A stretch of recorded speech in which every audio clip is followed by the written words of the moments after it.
achiel kata iko omenda duto nyaka higa mabiro. Sectors mage hiye monego bed ni gikete maino margi ahinya, to ang'o momiyo sectors moko yuto to moko ok yut ahinya e kinde ma isomo budget?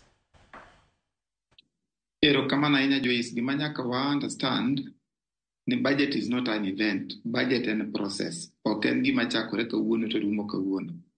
En gi very specific calendar period to gin gi stages ang'wen.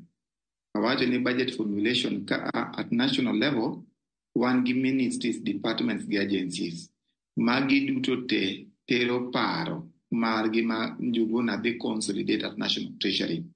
The Parliamentary Service Commission betero pachgi kaka duol mochung' ne bunge ma miyo budget gibedo table e National Assembly. Alafu kome betero mare mar judiciary. Omiyo at the point ma koro Njuguna consolidate budget, gisekao views mag jogi within the ministries, department gi agencies.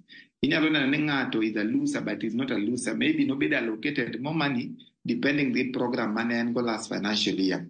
This financial year, that project maybe has been accomplished and there is no need mar duplication kata mar nuoye kendo. Koro wano kanya wacho ni there is a winner or a loser because budget is not an event. En program kendo ibiro yudo ka okawe migao achiel kendo kako dhi mbele.